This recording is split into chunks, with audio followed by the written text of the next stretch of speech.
넓은 길을 버리고 저 빈들 광야로 나아가세. 모두가 원하는 쉬운 길을 버리고 바람 같은 자유의 땅 광야로 나아가세. 미디안 광야에 40년이 없었다면 모세는 어떻게 빚어졌을까? 출애굽의 역사는 어떻게 이루어졌을까? 거친 광야로 나아가세. 주님의 마음을 배우세. 침묵의 언어를 익히고 자신을 더 많이 내어주려.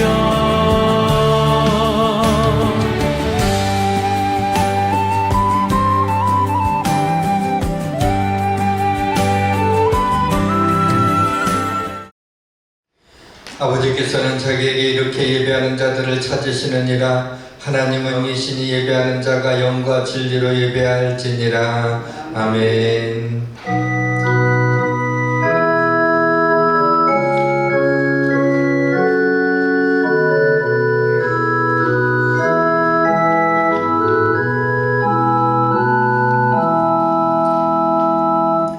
오직 여호와는 그 성전에 계시니 온 땅은 그 앞에서 잠잠할지니라.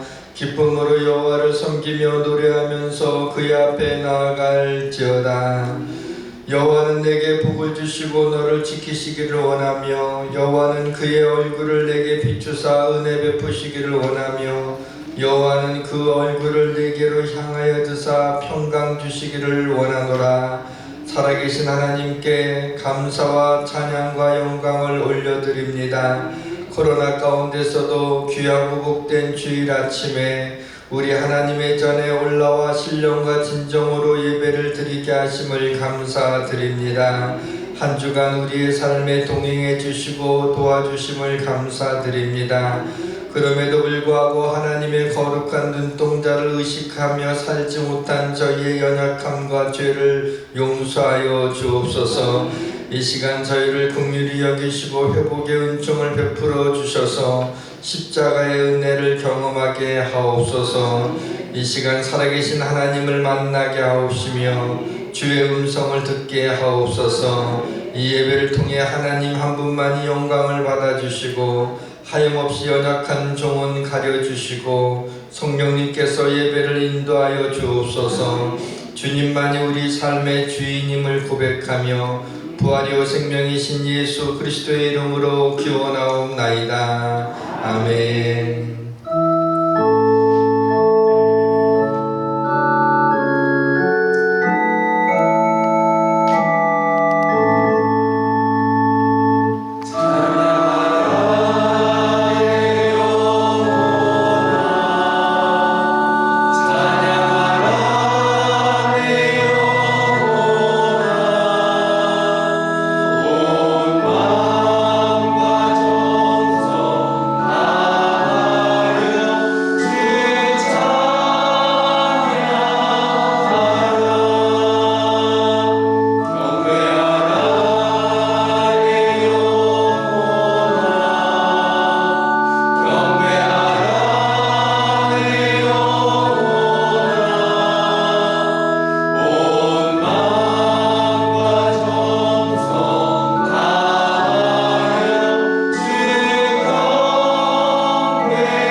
창조주를 믿습니다.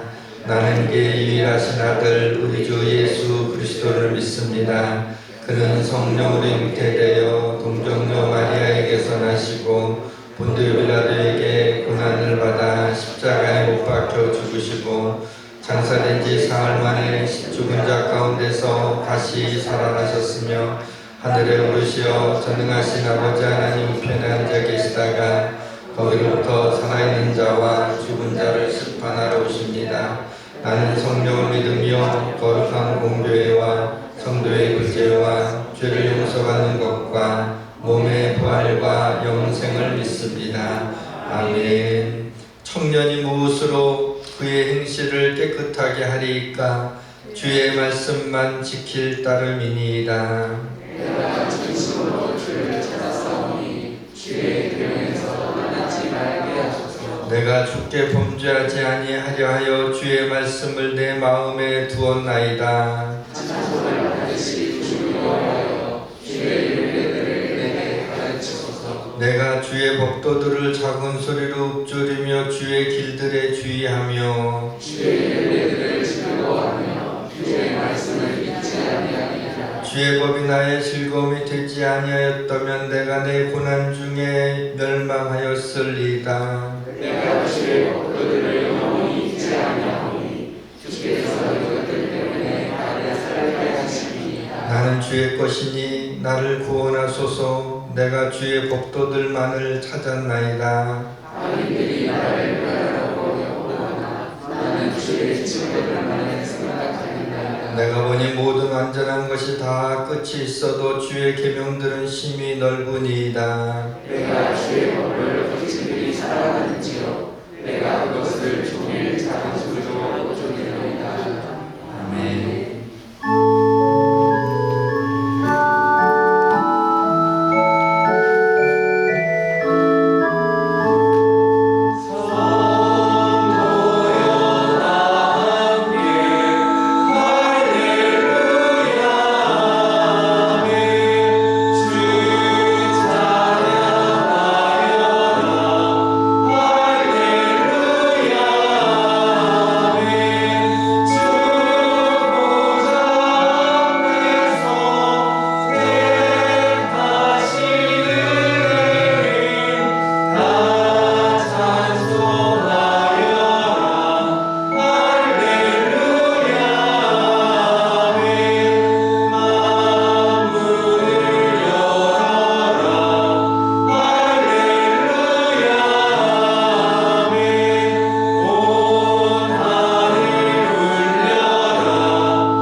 거룩한 주를 하나님께 예배 드릴 수 있어서 감사합니다.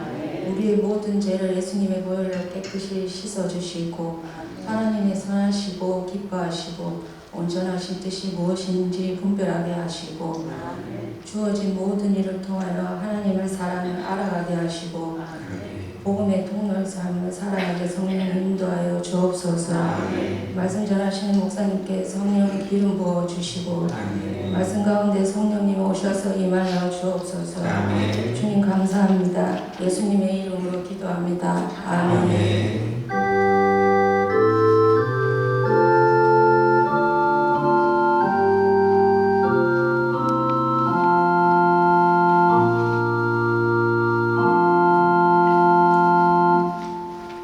좋으신 하나님께서 오늘 우리에게 주시는 말씀은 요한복음 14장 1절부터 7절 말씀까지입니다. 신약성경 172페이지 요한복음 14장 1절부터 7절까지 교독하시겠습니다. 제가 먼저 읽겠습니다. 너희는 마음에 근심하지 말라. 하나님을 믿으니 또 나를 믿으라. 내가 오직 지금 가지고 싶었다. 그렇지 않으면 너희에게 이르렀으리라. 내가 너희를 위하여 거처를 예비하러 가노니 가서 너희를 위하여 거처를 예비하면 내가 다시 와서 너희를 내게로 영접하여 나 있는 곳에 너희도 있게 하리라. 내가 어디로 가는지 그 길을 알아가리라. 도마가 이르되 주여 주께서 어디로 가시는지 우리가 알지 못하거늘 그 길을 어찌 알겠사옵나이까. 예수께서 이르시되 내가 곧 길이요 진리요 생명이니 나로 말미암지 않고는 아버지로 찾아가느니라. 같이 있습니다. 너희가 나를 알았더라면 내 아버지도 알았으리라. 이제부터는 너희가 그를 알았고 또 보았느니라. 아멘. 우리 모두는 인생의 폭풍을 겪습니다. 과거에 지워지지 않는 상처로 인해 괴로움을 겪기도 하고 현재 어려움과 질병과 속썩음으로 인하여 낙심이 되기도 하고 미래에 대한 불안으로 걱정이 생겨나기도 합니다. 이러한 인생을 살아가면서 어떻게 마음의 그늘을 지우고 평안을 누리며 살아갈 수 있을까요? 이 시간 말할 수 없는 고통 가운데 평안을 누린 한 사람을 소개함으로 말씀의 문을 열고자 합니다. 찬송가에 내 영혼 평안해 라고 하는 찬송이 있습니다. 이 찬송가의 가사가 쓰여진 배경은 비교적 많이 알려져 있지만 아직 듣지 못한 분들을 위해서 잠시 말씀을 드리고자 합니다. 1873년 호레시오 스페포드라고 하는 분이 쓴 가사입니다. 스페포드는 뉴욕의 유명한 변호사였으며 자산가였고 또 시카고에 아주 많은 돈을 투자했습니다. 그는 또한 매우 경건한 사람으로 무디 전도단의 재정 후원자로서 무디 목사님을 많이 도왔던 분입니다.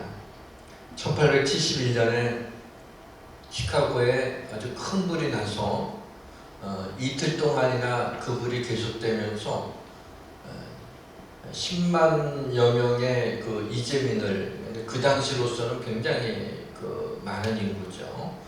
10만여 명의 이재민을 내고 300여 명이 사망하는 아주 큰 사건이었습니다. 스페포드는 시카고에 돈을 많이 투자했는데 그 큰 불로 인해서 상당히 많은 돈을 잃었습니다.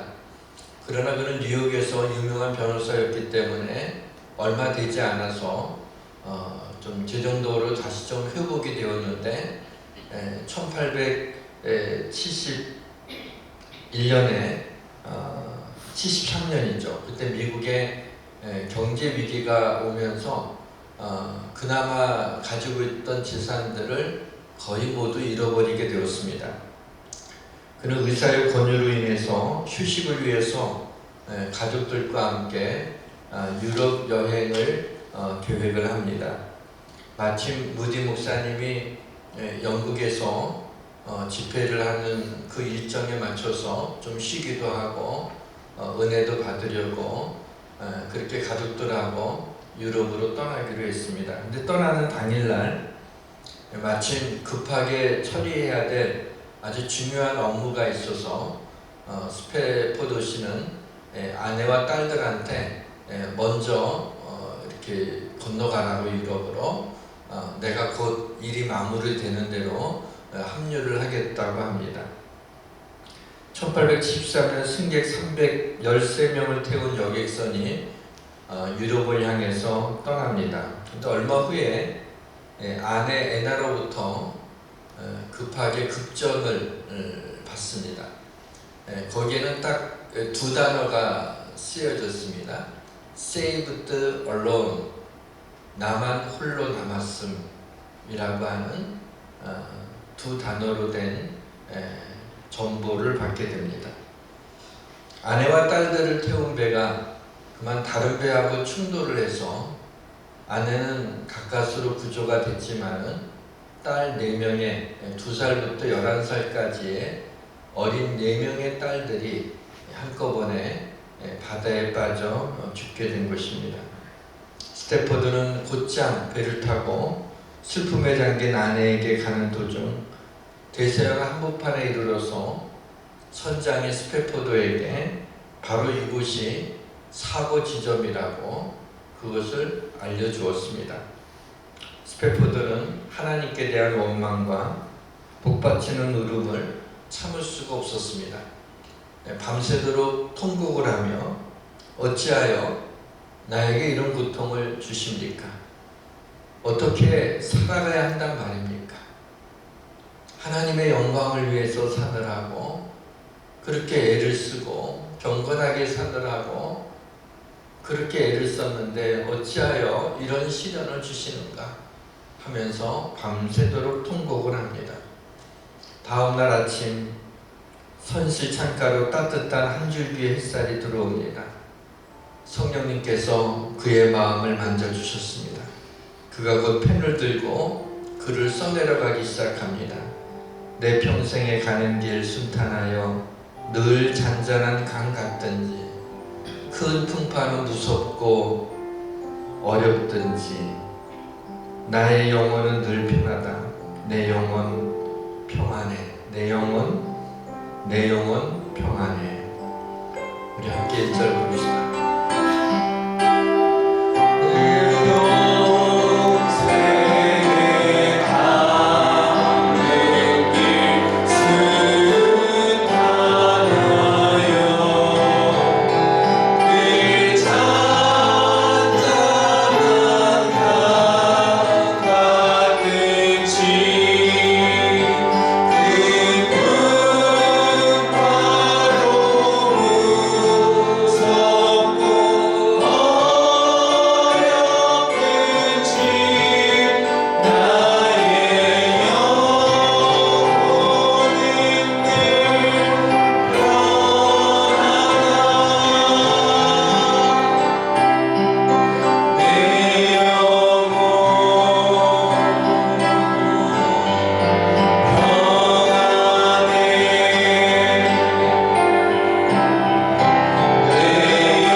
스태포드는 그 후에 3명의 자녀를 더 낳고 고아와 가난한 사람들을 위해서 그들을 돌보면서 여생을 보내다가 하나님의 부름을 받게 되었습니다. 질문을 던지고 싶습니다. 도대체 어떻게 그 많은 재산을 다 잃어버리고 4명의 딸들을 잃어버린 그 자리에서 내 영혼 평안해 라고 하는 그런 고백이 나올 수 있단 말입니까? 십자가에 달려 돌아가시기 전날 밤 예수님은 자신이 십자가에 돌아가실 것을 알고 얼마나 마음이 무거웠을까요? 이때 예수님이 이런 말씀을 하십니다. 평안을 너희에게 끼치노니 곧 나의 평안을 너희에게 주노라. 내가 너희에게 주는 것은 세상이 주는 것과 같지 아니하니라. 너희는 마음에 근심하지도 말고 두려워하지도 말라. 십자가의 죽음을 앞두고 예수님의 마음에 평안이 있으니까 나의 평안을 너희에게 주노라 라고 말씀하시는 것 아니겠습니까? 이것을 너희에게 이루는 것은 너희로 내 안에서 평안을 누리게 하려 함이라. 세상에서는 너희가 환난을 당하나 담대하라. 내가 세상을 이기었노라.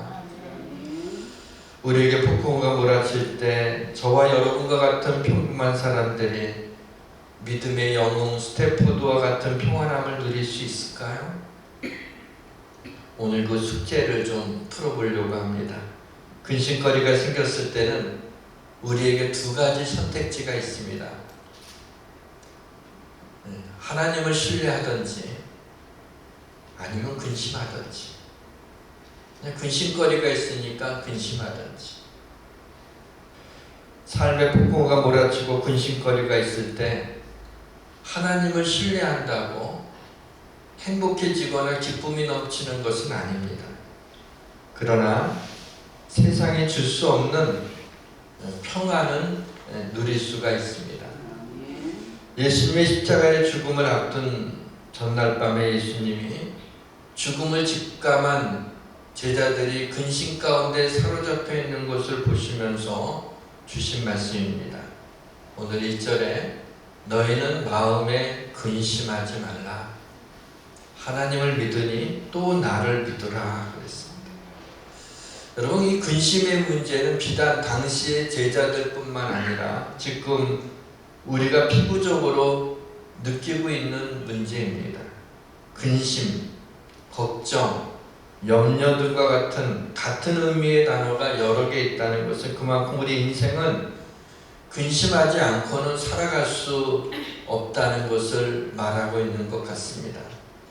요한 웨슬리 목사님은 나는 주의 종으로서 욕을 할 수 없듯이 걱정과 근심을 할 수 없다 그렇게 하셨지만은 우리 대부분은 하나님의 자녀이지만 걱정과 근심거리가 없어지지를 않습니다.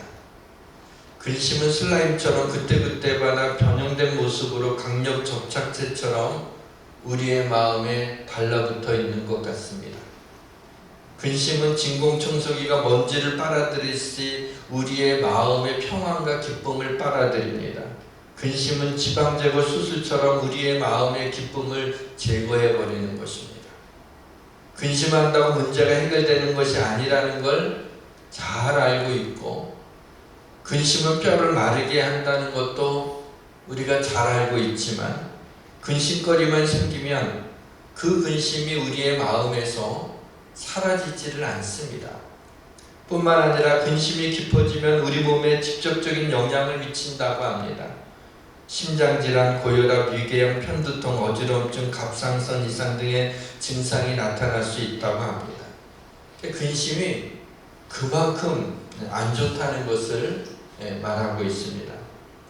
수요 염려상자라는 말을 들어보셨죠? 어떤 사람이 날마다 염려하고 사는 것이 싫어서 이 염려거리를, 근심거리를 일주일에 한 번만 좀 근심하자.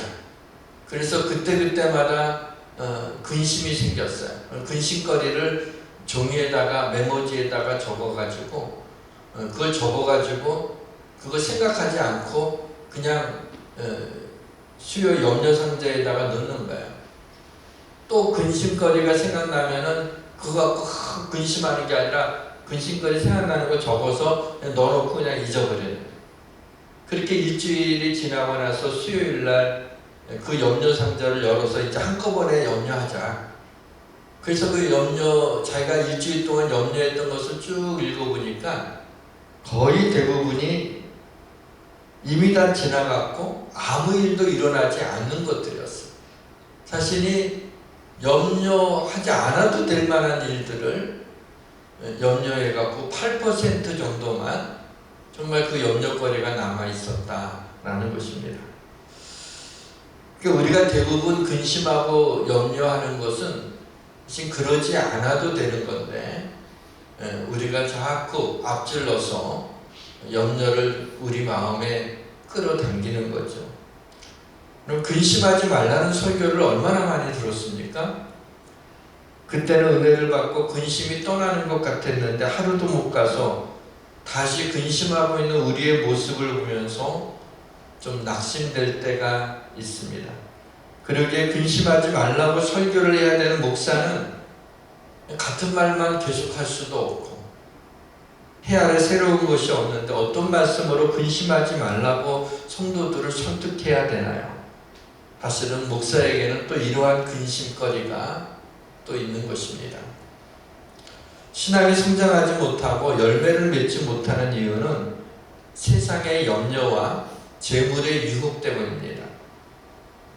예수님이 좋은 씨의 비유를 말씀하셨죠. 가시떨기에 뿌려졌다는 것은 말씀을 들으나 세상의 염려와 재물의 유혹에 말씀이 막혀서 결실하지 못하는 자다, 이렇게 말씀하고 있습니다. 세상의 복잡한 일, 세상의 중요한 일, 그리고 분주한 삶이 죄도 아니고 나쁜 것도 아닙니다. 근데 이러한 일상의 분주한 삶이 하나님의 영광을 위해 살아야 되는 그리스도인들에게 덜 중요한 것에 더 관심을 갖게 해서 하나님의 영광을 위해 살아야 될 에너지를 빼앗아 갑니다. 나의 분주한 삶을 살다 보면 주일에만 하나님을 만나게 되고 필요할 때만 진리를 부르듯 하나님을 부르고 있는 우리들입니다. 로마 황제 가이사는 인구조사를 위해서 모든 식민지 사람들에게 고향에 가서 호적을 하라고 합니다. 예수님을 잉태한 마리아가 요셉과 함께 요셉의 고향인 베들레헴으로 가게 됩니다. 해산날이 가까웠지만은 호적하러 고향에 온 사람들이 너무나 많아서 여관방에서 그 몸을 풀려고 했지만은 예수님이 누울 그 방이 없었습니다. 사랑하는 성도 여러분, 우리 마음에도 세상의 염려와 재물의 유혹이 우리 마음에 꽉 차 있어서 예수님이 우리 마음에 들어오실 그 공간이 혹시 없지는 않습니까? 사단은 여러분의 삶을 꽉 차게 만듭니다. 세상의 염려로 매이게 만들어서 성령님의 만지심을 느낄 겨를이 없게 하는 것입니다. 우리의 근심은 대부분 잘못된 근거를 가지고 있습니다. 이스라엘 자손이 고기가마 곁에 있었던 것은 사실이지만은 고기를 구워 먹으려고 애굽 사람들의 고기가마 곁에 있었던 것이 아니라 고기를 구워서 애굽 사람들에게 주기 위해서 고기가마 곁에 있었던 거죠. 그런데 마치 그것이 그 고기를 그전에는 자기들이 먹었다고 이렇게 생각하는 것 같습니다. 이스라엘 자손이 언제 떡을 배불리 먹었단 말입니까? 애굽의 노예로서 배가 고파서 하나님 앞에 부르짖지 않았습니까? 여호와의 손에 죽었더라면 좋았을 것이라고요? 여호와 하나님 앞에 살려달라고 울부짖은 것이 이스라엘 백성들 아닙니까? 모세가 이스라엘 자손들을 광야로 인도해서 죽여 죽게 하려고 했던 것인가요? 이 이스라엘 자손의 원망과 불평과 근심은 전부 틀린 근거를 가지고 있습니다. 사실은 그렇지가 않은 거죠. 사랑하는 성도 여러분, 우리가 혹시 근심하고 원망하고 불평하는 것도 틀린 근거를 가지고 있지는 않습니까? 하나님이 우리를 눈동자와 같이 지켜주시고 빈손으로 시작한 우리를 축복해 주신 것이 얼마나 감사한 일입니까? 얼마나 하나님의 은혜가 큰데 지금 그것을 다 잊어버리고 근심하고 있지는 않습니까? 우리의 근심은 틀린 근거를 가지고 있어요. 하나님이 여러분을 버리지 않습니다. 여러분을 돌봐주시고 지금까지도 은혜 가운데 인도해 주신 하나님, 무엇을 근심하고 있습니까? 근심하고 싶어서가 아니라 근심거리가 생기면 근심이 저절로 생기는데 뭐 어떡하란 말입니까? 이렇게 항변하고 싶은 분도 계실 겁니다.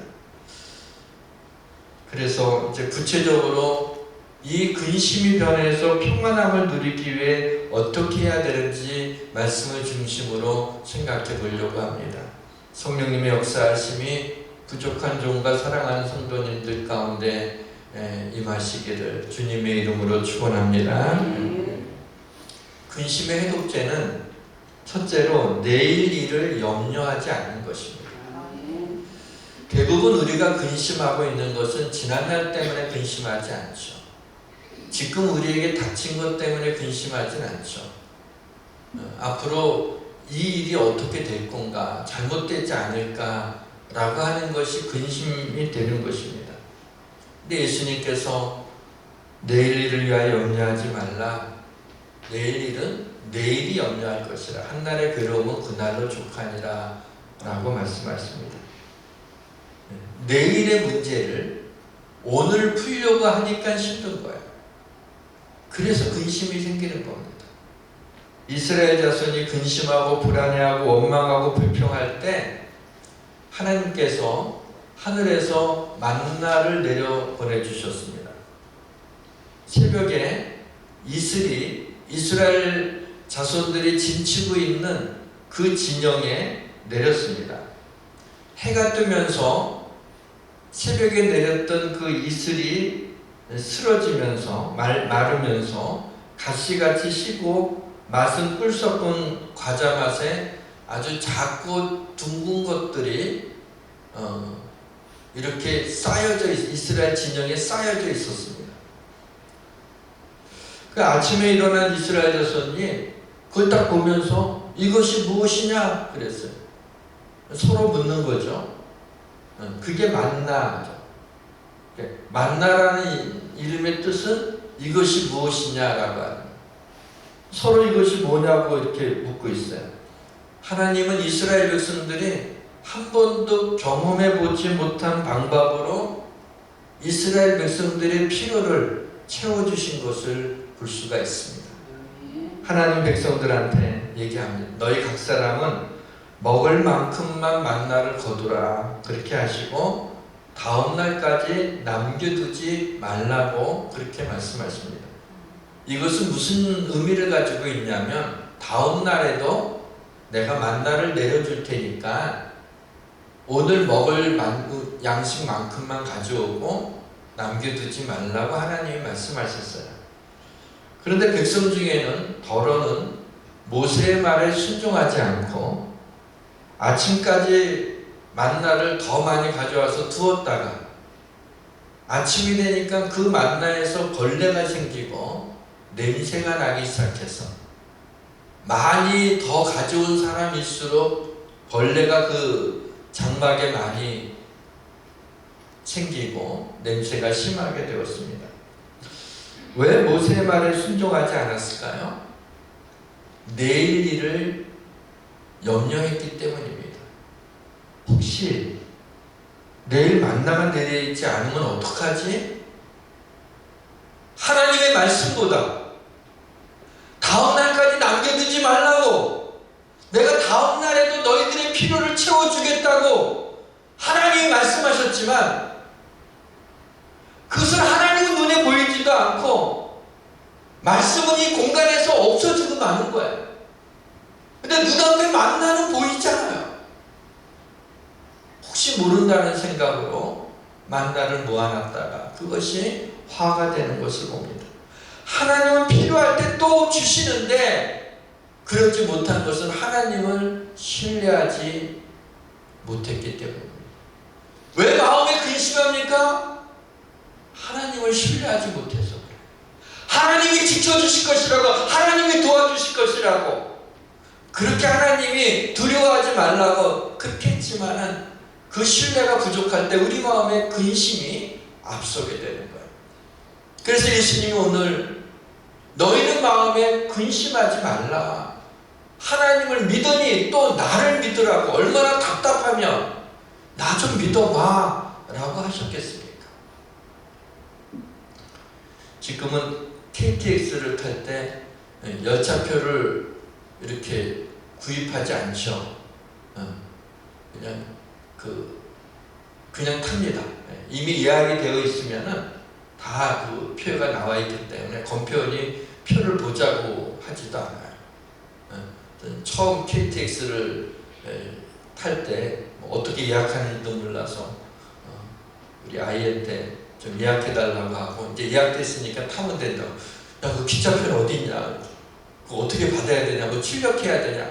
아, 그냥 타시면 돼. 야, 이거 탔다가 만약 보자 그러는데 이거 기차표가 없으면은 내가 어떻게 해야 되냐? 망신당하는 거 아니냐? 아, 저기 예약가 되어 있으니까 보자고 하지도 않지만 제가 하나 보내드릴게요. 이거 가지고 혹시 혹시 보자고 보여주시면 돼요. 근데 그러질 않아요. 예전에 기차표를 타고 가지고 탔는데 이제는 그냥 탄, 우리나라가 IT 강국이 것이 틀림이 없구나 라는 생각을 했어요. 근데 제가 어릴 때는 기차를 탈 때도 기차표를 끊어서 이렇게 펀치를 탁 눌러가지고 요 표에다가 구멍 나게 해서 2번 쓰지 못하게, 들어갈 때만 기차표를 들고 들어가는 게 아니라 타고 있으면 중간쯤 되면 검표원들이 가면서 이렇게 기차표를 보자고 이렇게 하잖아요.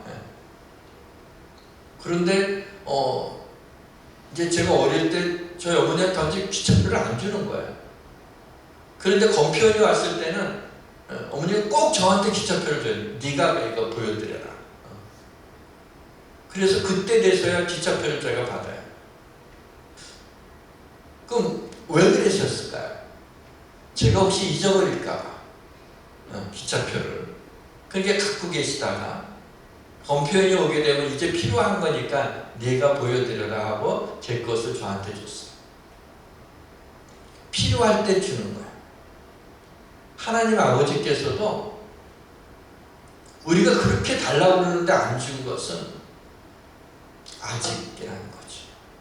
필요할 때 하나님이 주신다는 거예요. 그 하나님을 신뢰해야 되는 거예요.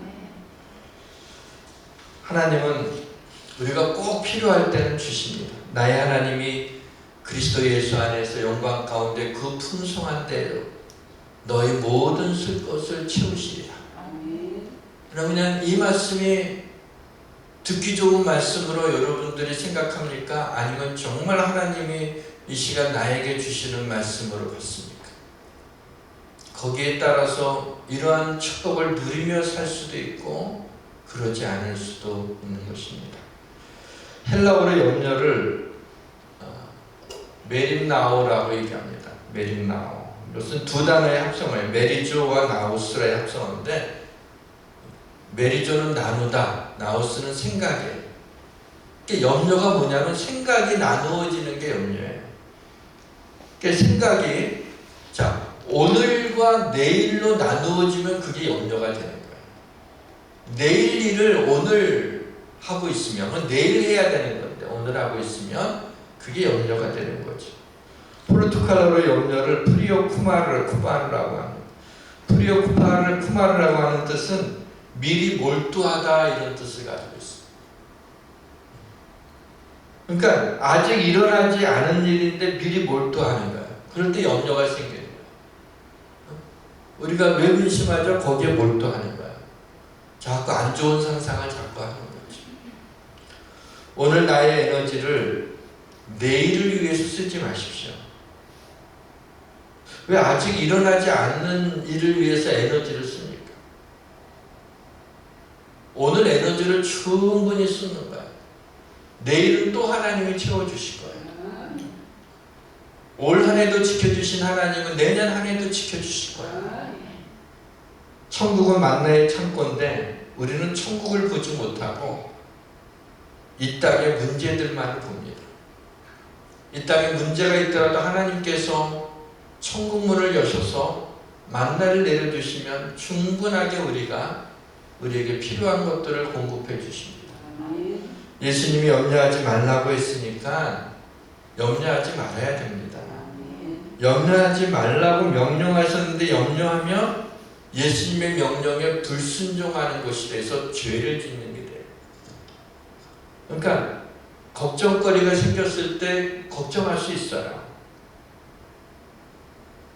근심거리가 생겼을 때 근심할 수 있어요. 근데 계속 근심하고 있는 것은 죄예요. 그러지 말라고 했죠. 사랑하는 성도 여러분, 주님이 명령했을 때는 그 명령을 지킬 수 있는 힘과 능력과 은혜를 주시지 않겠습니까? 근심의 독재 두 번째는 더 믿고 덜 염려하는 겁니다. 더 믿기 위해서는 두 가지가 필요해요. 더 믿기 위해서는 더 많이 기도해야 되고 더 많이 감사해야 돼요. 더 많이 기도하고 더 많이 감사하면 분명히 덜 염려하게 됩니다. 사랑하는 성도 여러분, 지금보다 조금만 더 기도하십시오. 지금보다 조금만 더 기도하시면 아무것도 염려하지 말고 모든 일을 기도로 주님께 맡기시기를 바랍니다. 너희 염려를 다 주께 맡기라. 이는 그가 너희를 돌보시리라. 어떤 분은 제가 기도하는데도요 근심이 그치지를 않아요. 기도 안 하는 거 아닌데 계속해서 염려가 생겨요. 어떡해요? 여러분, 근심을 가지고 기도하는 게 아니고요. 스탑. 근심을 멈추고 그리고 하나님 앞에 기도하는 거예요. 근심을 일단 멈춰야 돼요. 기도하면서도 계속 근심하고 있어요. 기도 끝나고도 계속 근심하고 있어요. 왜 기도해요? 아무것도 염려하지 말고 라고 했으니까 일단 염려를 멈춰야 돼요. 그리고 모든 일에 기도와 간구로 너희 구할 것을 감사함으로 하나님께 아뢰라 했으니까 염려를 멈춘 다음에 하나님께 아뢰는 거예요. 그러면 우리 인간의 이해를 뛰어넘는 그런 평강을 주신다는 거예요. 우리가 평강을 만드는 게 아니에요. 그게 아니라 하나님이 우리에게 주신 평강이 우리 마음을 지키는 거예요. 그러니까 내 마음에 주님의 평강을 내가 끌어당긴다고 얻어지는 게 아니라 하나님의 평강이, 하나님의 은혜가 우리의 마음을 지켜줘서 평강이 우리를 지켜주시는 거예요. 그래서 기도는 하나님과 깐부 맺는 거. 오징어 게임에 깐부가 나오잖아요. 깐부. 하나님하고 나하고는 우리 편이야. 하나님께 내 거면 내게 하나님 거야. 그게 깐부잖아요. 우리 다 한 공동체다 말이죠.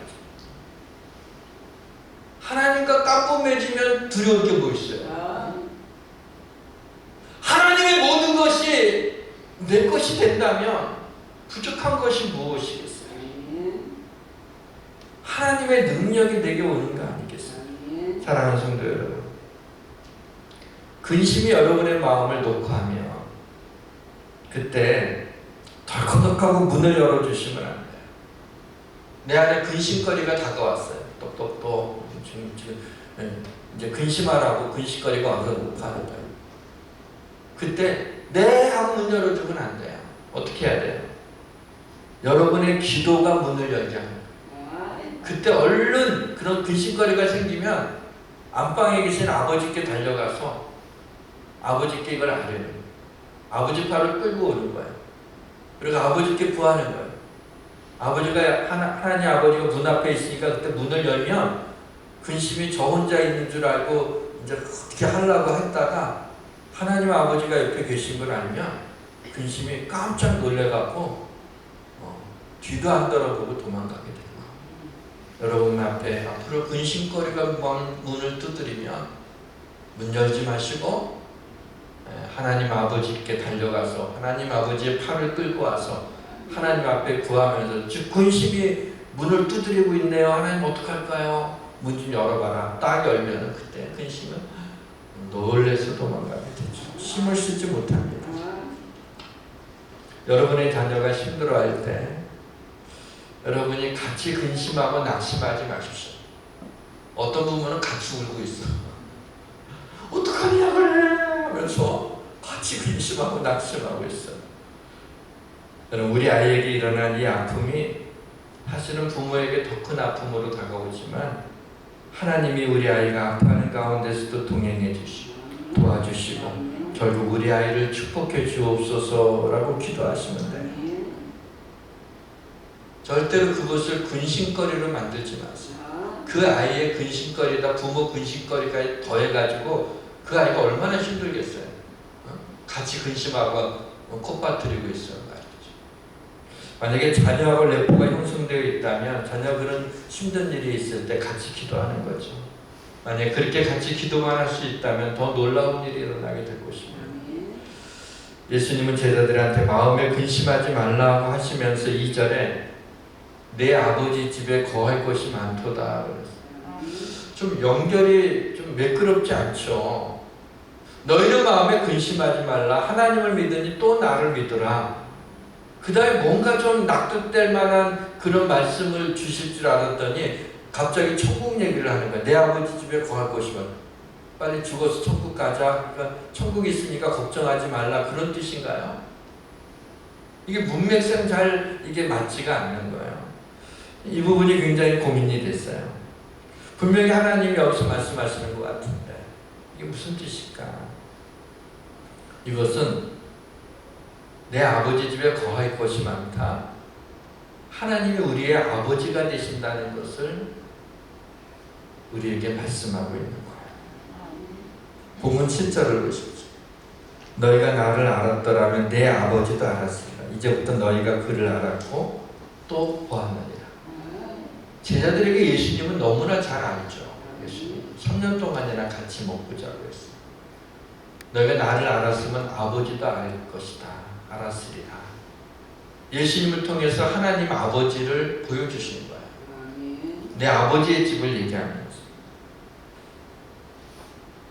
뭐냐면 지금은 뭐 공놀이를 하다가 유리창을 깨고 뭐 그런 일들은 없잖아요. 뭐 아파트까지 뭐 야구공을 던져갖고 깨트리지는 않으니까 요즘에는 그렇죠. 옛날에는 골목에서 아이들이 다 놀았는데 집에 창문들이 전부 다 낮았어요. 이 까치발 들면 까 보여요. 네.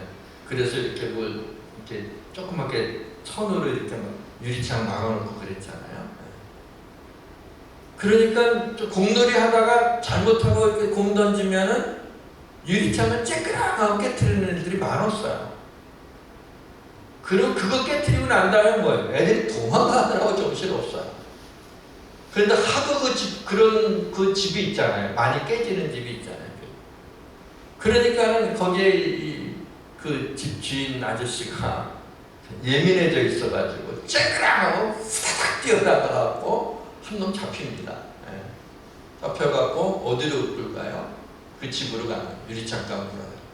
그럼 잡혔을 때 얼마나 무서운지 몰라요. 저도 그런 경험이 한 번 있는데 도망가다가 보면 제가 늦어가지고 그냥 여기 잡혔어요.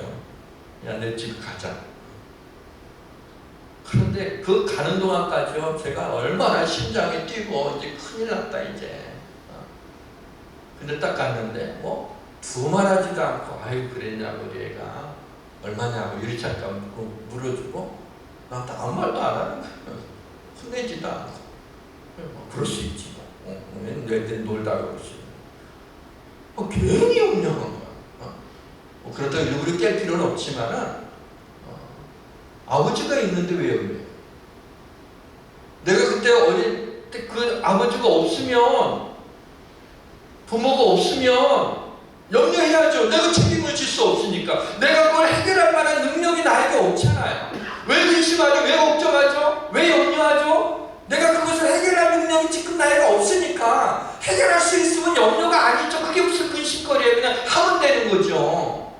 근데 나에게 능력이 없으니까 근심이 되는데 아버지가 있는데 왜 근심하냐 말이죠. 아버지께 아뢰면 되잖아요. 끌려가서라도 아르니까 해결해 주시더라니까요. 책임져 주신단 말이죠. 우리가 이 땅에 살면서 하나님을 믿으니 또 나를 믿으라는 거예요. 내가 책임지겠다는 얘기가 아니에요. 하나님. 우리의 삶에 어떤 어려움들이 있고 어떤 고난이 다가올지라도 결국에 하나님이 책임져 주시겠다는 거예요. 사랑하는 성도 여러분, 지금보다 조금만 더 감사하시기를 바랍니다. 하나님이 어떤 우리들이었어요. 근데 그리스도의 피로 가까워졌어요. 하나님과 우리 사이에 중간에 막힌 담이 있었어요. 근데 예수님이 십자가 달려 죽으심으로 그 막힌 담이 허물어 주셨어요. 하나님과 우리를 원수되었다라고 하는 충격적인 표현으로 얘기하고 있어요. 근데 그것을 그리스도의 피로 가까워졌다고 우리가. 더 이상 하나님과 원수되지 않았어요. 우리 하나님의 자녀가 된 거예요. 그리스도의 피로 죄를 용서함 받아서. 그러면서 우리에게 평안을 전하셨어요. 하나님의 자녀가 된 그 증거로서 우리에게 평강을 우리에게 주신 거야. 세상에서 하나님을 안 믿어도 부자가 있을 수 있어요. 하나님을 믿어도 가난할 수 있어요. 그런 차이점이 뭐냐면 평강이에요. 주님이 주시는 평강이 우리에게 있느냐는 거죠. 사랑하는 성도 여러분, 우리 인간의 근본적인 죄의 문제를 하나님이 해결해 주지 않았어요. 그럼 이보다도 감사한 일이 어디 있겠어요? 이 땅에서 어찌어찌 살다가 결국에는 다 그저 그렇게 살다가 다 떠나게 돼요. 나이 70이고 80이고 90대게 되면 뭐 그게 그거지 뭐 별 거 없잖아요. 그래서 결국에는 하나님 앞에 가게 되는 거예요. 그런데 그때 가게 됐다 우리가 천국에 갈 수 있다는 건 내 아버지 집에 거할 곳이 많다는 게 얼마나 놀라운 은혜냔 말이에요. 세상 사람들은 천국이 있다는 걸 믿지도 못하지만 그러나 믿지 않는 게 중요한 게 아니라 지옥 가게 되는 걸 어떻게 해요? 성경이 이렇게 얘기하고 있잖아요. 그러니까 우리의 근본적인 문제가 해결됐으니 이 얼마나 감사한 일이야. 죄로 말미암아 원수되었던 하나님과 원수되었던 우리를 그리스도의 피로 하나님의 자녀로 삼아주시고 이러한 미스터리가 어디 있어요? 이러한 하나님의 은혜가 어디 있어요? 이 감사가 그 하나님께 대한 감사가 우리에게 있는 삶의 근심을 삼켜버려야 돼요. 근심이 우리 삶의 감사를 삼키면 안 되고 감사가 근심을 삼켜야 된단 말이죠. 미군이 철수하고 베트남이 공산화가 될 때 이제 정부 측에서 일했던 사람, 이번에 아프가니스탄도 마찬가지지만은 베트공들을 피해서 무작정 바다로 많은 그 베트남 사람들이 그때 사이공에서 탈출을 하죠. 근데 어찌어찌 배를 구해갖고 타고 갔더라도 어느 나라가 받아주질 않는 거예요. 그 난민들을. 그러니까는 그냥 바다에서 사는 거야. 보트피플이라고 그러잖아. 보트피플. 그러니까 태풍이 한번 오게 되면은 태풍 때문에 배가 뒤집혀져서 죽기도 하고 바다에 빠져서, 아니면 해적을 만나서 있는 거 다 빼앗기고 목숨을 잃기도 하고. 그러니까 이 보트피플이 얼마나 비참한지 몰라요. 근데 한 번은 미국이 그들을 난민으로 받아들였어요. 보트피플. 미국에 가서 미국 시민권을 얻게 됐어요. 근데 이들이 미국의 시민이 되니까 얼마나 감사한지. 근본적인 문제가 해결됐어요. 이제는 생명의 위협을 받지 않아요. 물론 미국에서 밑바닥 생활하는 거예요. 그들이 받아주긴 했지만은 삶이 힘들어요. 밑바닥에서 제일 힘든 일을 하면서 사는데 이들은 항상 해피하다는 거예요. 감사하다는 거예요. 아메리카에 너무 감사하다는. 왜냐하면 살려줬으니까. 그 다음에 다른 것들은 별로 중요한 문제가 아니었어요. 좀 더 잘 살면 좋겠지만 어려워도 그래도 괜찮다는 거, 감사하다는 거예요. 생명을 살려줬으니까. 그리스도인으로 이 땅에 살아가면서 좀 어렵게 살 수도 있어요.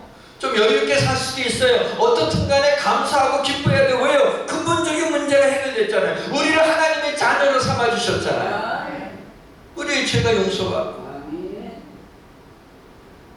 그래서 근심이 우리에게서 떠나야 돼요. 하나님을 믿으니 또 나를 믿으라는 말씀은 너희는 세상에서 근심해야 될 사람이 아니라 이거예요. 베트남의 보트피플들이 미국에 와서 날마다 불평하고 있으면 그게 맞는 얘기예요. 죽을 뻔한 거 살려줘서 난민으로 받아줬는데 언제나 땡큐 해야지. 이거 저기 내 페이가 봉급 이것밖에 안 되냐고 하면서 이거 괜히 여기 왔다고, 그게 말이 돼요. 이스라엘 백성들이 애굽에 종살이 하다가 구원해서 자유인이 돼서 가나안 땅으로 가고 있는데 고기가 막 곁에 있을 때 뭐 배불리 먹어도 말도 안 되는 얘기를 하고 있잖아요. 우리가 왜 근심하고 있어요? 왜 걱정했어? 하나님의 자녀인데, 하나님이 지켜주신다고 하는데도 우리는 그 근심에 매여져 있지는 않습니까? 그래서 감사함으로 구하라. 아무것도 염려하지 말고 오직 모든 일에 감사함으로 하나님께 구하라. 지금 근심이 있는데 어떻게 감사함으로 구해요? 근심이 있는데 어떻게 감사가 나오냐 말이죠. 우리의 이해를 뛰어넘는 하나님이 평강을 주시겠다고 한 약속을 믿고 염려가 생겼을 때, 근심이 생겼을 때 한번 오히려 감사함으로 하나님께 구해보러 가요. 근심이 있지만 스탑, 근심 스탑, 멈추고 감사로 새로운 멤버를 나오게 해서 감사로 하나님께 구하는 거예요. 마치 싱거운 음식에 소금과 후추를 뿌리잖아요. 그런 것처럼 싱거운 우리의 기도에 감사를 뿌려보십시오. 우리의 기도에 맛이 납니다. 사랑하는 성도 여러분, 완벽하게 우리 삶을 사는 것보다 더 중요한 것은 평강을 가지고 사는 것입니다. 우리 인생이 성공하고 남들의 부러움을 받는 것보다 더 중요한 것은 우리 마음이 평안한 것입니다. 너희는 마음에 근심하지 말라. 하나님을 믿으니 또 나를 믿으라. 이 말씀이 한 주간 내내 여러분의 귀에 쟁쟁거리기를 주님의 이름으로 축원합니다. 우리 주님을 아까 불렀던 찬송 다시 한번 내 평생에 가는 길.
아버지,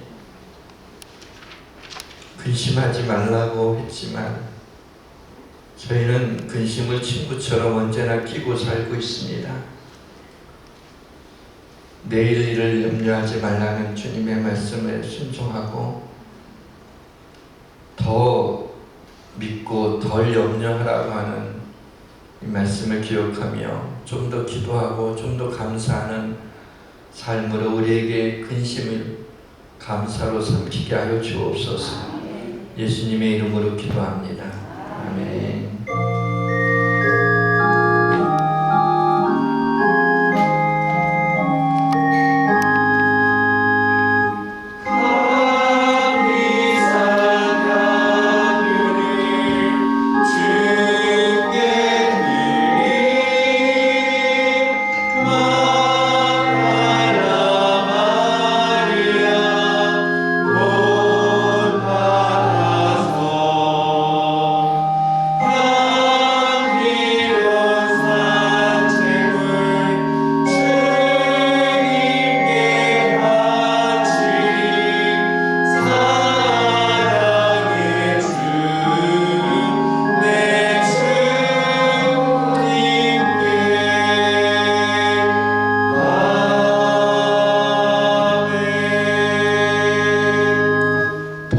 되신 하나님께 감사드립니다. 한 주간 동안 일용할 양식을 주시고 베푸신 은혜에 감사드립니다. 어둠의 절망 가운데서 빛 되신 주님을 바라봅니다. 저희의 감사의 떡을 바치나이다. 우리의 두 손을 들인 이 예물이 하나님 앞에 향기로운 제물이 되게 하옵소서. 우리의 믿음이 담긴 이 예물을 받으시고 하나님 나라의 영광을 위하여 사용되게 하옵소서. 가인의 제사를 받지 않으시고 아벨의 제사를 받으신 하나님, 우리의 삶이 아벨과 같이 의로운 제물이 되게 하옵소서. 우리 성도들 가운데 병들어 육신이 약한 성도들을 치료하시고 급속한 회복이 있게 하옵소서. 인생의 무거운 짐으로 고통받는 우리 성도들이 십자가의 그늘에서 쉼을 얻게 하옵소서. 기도 제목을 들으시고 자녀들과 직장과 사업을 복되게 하옵소서. 예수 그리스도의 이름으로 봉기도 드리옵나이다. 아멘. 교회 소식 전해드리겠습니다. 예수학교에서 함께 신앙생활하실 분은 등록카드를 작성하셔서 헌금위원에게 주시거나 등록처에서 안내를 받으시기 바랍니다. 10월 24일 교회 소식입니다. 새벽 기도회는 정상적으로 드립니다. 금요 한밤의 기도회는 각 가정에서 금요 한밤의 기도문으로 드리시기 바랍니다. 예배당에 착석하실 때에는 반드시 안심좌석을 이용하여 주시기 바랍니다. 매주 수요일 오전 11시에 수요 예배를 드립니다. 지난주 야베스의 기도문을 못 받으신 분들은 경필대 위에서 수령해 가시기 바랍니다. 11월 1일 월요일부터 5일 금요일까지 매일 새벽 5시 30분에 하나님과 함께 감사의 춤을 추며라는 주제로 특별 새벽 부흥회를 갖습니다. 예수양 기도회 용사 중보기도팀의 집중적인 기도를 원하시는 분들은 경필대에 있는 중보기도 카드를 작성하신 후에 지하 1층 입구 벽면에 있는 중보기도함에 넣어주시기 바랍니다. 11월 21일 주일은 추수감사절, 11월 28일 주일은 교회 창립 26주년 감사예배입니다. 이상 교회 소식이었습니다.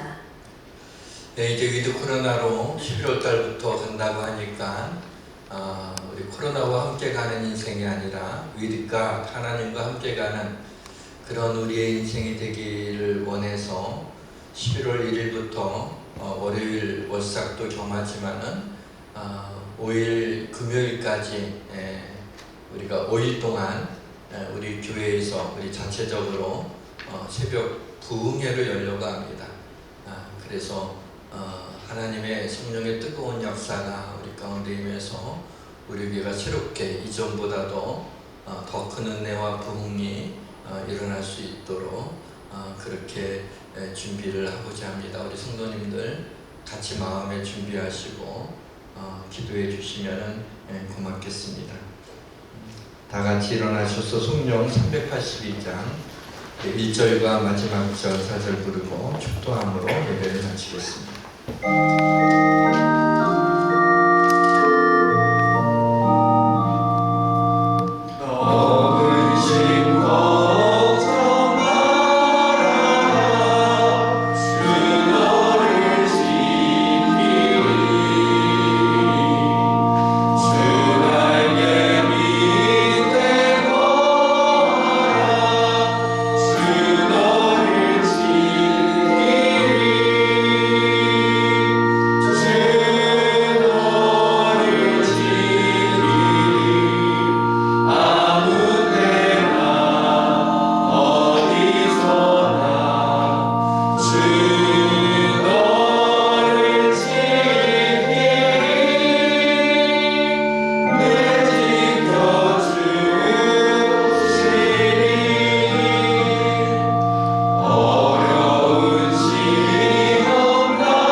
지금은 우리 구주 예수 그리스도의 은혜와 하나님 아버지의 크신 사랑하심과 성령님의 교통하심이 여기에 주의 전에 올라와 예배하는 하나님의 자녀들 머리 위에와 각 처소에서 온라인으로 예배드리는 우리 예수양교회 성도들 해외와 지방과 또 군대에 있는 우리 예수교회 가족들, 우리 교회 청년들, 이 땅의 젊은이들, 한국교회와 이 나라와 민족 위에, 세계 열방 위에 지금부터 영원까지 함께 해주시기를 간절히 축원하옵나이다.